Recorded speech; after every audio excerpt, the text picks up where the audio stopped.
Okay, good afternoon. So thank you to ArabNet for inviting me over this year to speak for the third year about what's happening in terms of e-commerce in the region. As every year, I will cover about 3 or 4 main topics. The first topic is to give you an idea of the overall global and then regional business trends in e-commerce. The second topic is talking specifically about data that we analyze on e-commerce packages, whether it's related to our operational data, payment information, returns. And then the third topic is going to talk about social media and how that is affecting e-commerce from the data that we have. And then I'm going to touch for about a couple of minutes on all the new things that Aramex is working on to deliver on the e-commerce within the region. It was a bit difficult to find data about the status of e-commerce and how big the e-commerce market is in the region. So I thought this is probably a good representative slide here, whereby in 2015 they're saying here that about the e-commerce in the region is about worth $40 billion. This includes services and products. So this is not only people buying products online and us shipping them, or companies shipping them. So if you look at the e-commerce element on its own, which is the packages that are being shipped, we're talking about this year around $15 billion of products that have been purchased online and delivered within the region and Africa. Also, the good news is that another piece of information here is that it's a very attractive market for e-commerce, and this is going to continue. When you look at numbers here, and it says that you have 60% of the population in our part of the world are below 25 years old. These are the buyers. Eventually, those are going to become also your future buyers. So that's a very attractive number there. Also, another interesting number that says that 43% of the people, internet users in the GCC had made a purchase online. So you're talking about probably 50% of the people in the region have purchased online in the GCC, and they purchase at least once a month. So these numbers are interesting enough, and that shows that the potential for e-commerce also is pretty interesting. This is another slide that I found very interesting, is why do people opt to go and buy products from abroad and get them delivered to them globally? If you look at the red lines here are the emerging market economies. So I assume that we're emerging economies here. So if you look at the number one reason why people buy products from abroad is because they cannot find those products domestically. And this is all potential for e-commerce companies in the region to make the variety of products more available in this part of the world. So I would go to the US, I will go to Europe to buy a product because I simply cannot buy it in this region.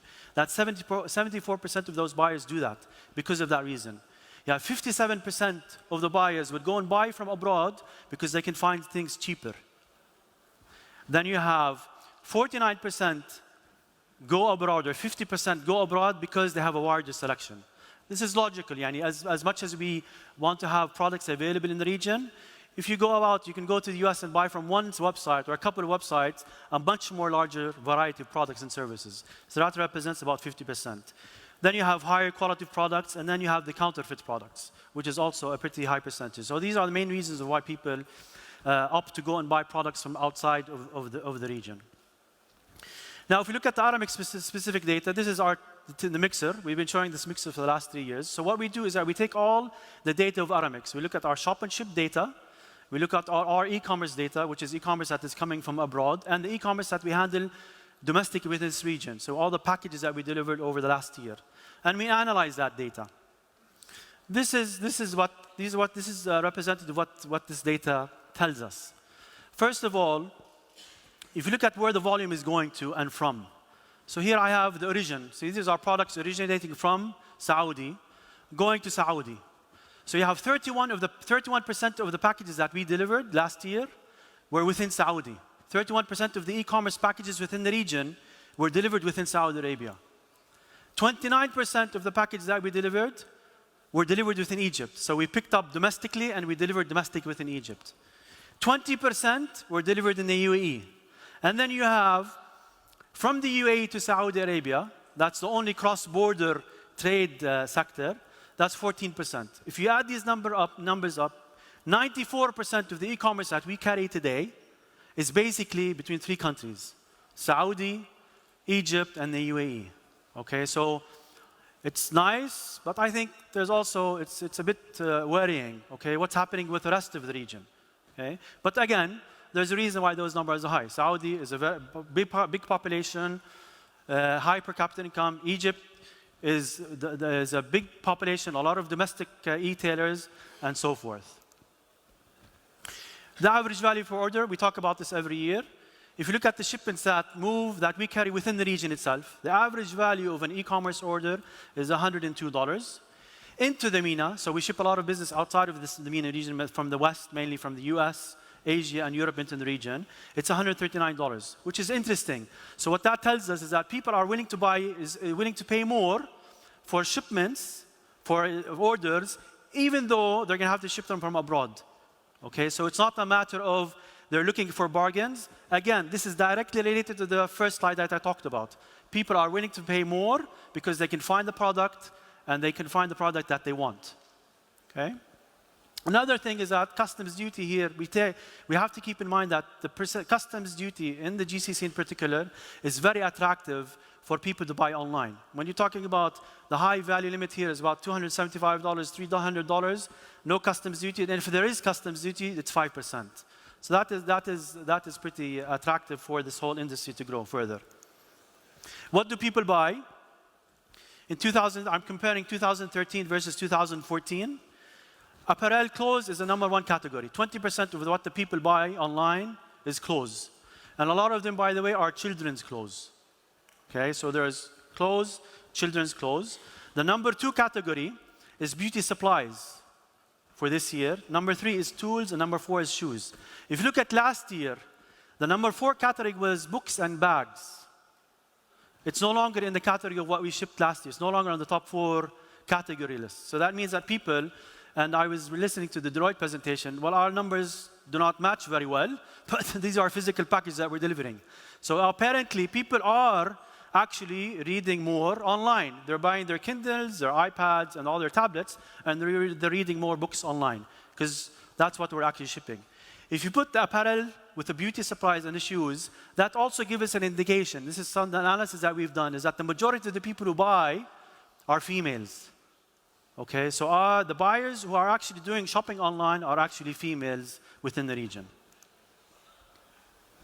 Let's walk into the operations and payments. So this is hardcore operational stuff. Cash on delivery, our love topic. We talk about this every year. If you look at the trend of cash on delivery and the growth of cash on delivery, for the last 3 years since we started presenting this slide, cash on delivery is still growing. Last year, cash on delivery represented 76% of the business, which is fine. We have no complaints. That's good business for us. It's a cash on delivery market, and it's growing. Okay? But this is going to be changing. Why? Because the majority of the cash on delivery that we carry today, all of it is domestic. I can tell you that at least 98% of the cash on delivery is domestic. But now what is going to you're going to see international e-tailers selling cash on delivery from the West into our markets. And if anyone who went into mango.com recently, you can buy from mango.com, and one of the payment options that is there is cash on delivery. So this is a new trend that we're going to be seeing in the next 2 to 3 years. So you have variety, you have good prices, and you have cash on delivery. So that's an interesting equation there. Payment means use. So we look at our shop and ship data and how people pay for their subscriptions to open up accounts, and how do they pay for setting their shipping charges. Look at the trend here. I highlighted PayPal in specific. Look at Visa, how it has been declining over the last 2-3 years. Look at PayPal. PayPal payments has been going up from 16% to 30% last year. So PayPal is taking a pretty good chunk of payments online in the region. Who pays online more? So how these people who pay with their credit cards or with PayPal, the majority, 36% of the people who pay who pay for their shipping in the UAE pay online. So it's a very high percentage. 20% of the people in Bahrain pay online. 24% in Lebanon, Qatar, and Saudi Arabia. Okay, and these numbers slowly will start going up. If you look at the average delivery times, I talk about this every year, and this is something that it affects our operations a lot. and retailers need to know this, and consumers also need to know this, is that for us to deliver a COD package, the number of attempts, so I tried to go and deliver a package, cash on delivery, and I cannot for any reason, which I'll explain to you, we can consider that to be an attempt. On average, we have to do 1.5 attempts to deliver a COD package. When it's a credit card shipment, when a shipment is paid by a credit card, there's no attempts. We go, we just deliver the package, and there's no attempts for that. Why? Because the consumer has already paid for the goods. There's no reason why you say, no, I don't want it anymore. You've paid for it, you better take it, okay? What is happening also, a trend that we're witnessing, is that cash on delivery is becoming something that we call POD, which is payment on delivery. So with Sadad now opening up recently, and you've probably been hearing about this in Saudi Arabia, and us by investing in more mobile devices with our couriers to deliver packages and collect payments using credit cards, COD, instead of collecting physical cash, you'll still collect cash upon delivery, but it's a payment. It will be by credit card or by a Sadad payment. So this is something interesting, and this is very important for us because it's no longer an issue of managing physical cash. It's much easier on us to manage a credit card transaction than a cash transaction. Returns. We all talk about returns. Returns, no matter what we do in terms of return, in terms of reducing the percentage, we're always going to have returns, and we're stuck. I think returns in this part of the world, I'm talking about logistic returns here. I'm talking about operations, not product returns. You're talking about, for COD, it's between 15 and 17%. So whoever wants to set up an e-commerce business, there is a return rate between 15 and 17%. When it comes to credit card payments, it goes down to 8%. Why do people return products? Top reasons for it is that 42% of the products are returned, our attempts are not successful because there's no response. We try to contact the consignee, and we cannot find them to effect the delivery. The number 2 reason is 13% is bad addresses, which is a serious issue that we have in the region. And number 3, is clients are not available. You simply go, and we cannot find the client. If you look at what's happening for us in Europe, I compare this with the logistics, the e-commerce business that we handle in Europe. We have less than 1% returns, logistic returns. If you look at the reasons why that is very little, it's because the majority of the orders are paid by credit card. Number 2, addresses are structured properly, which is something that we have, a problem that we have here.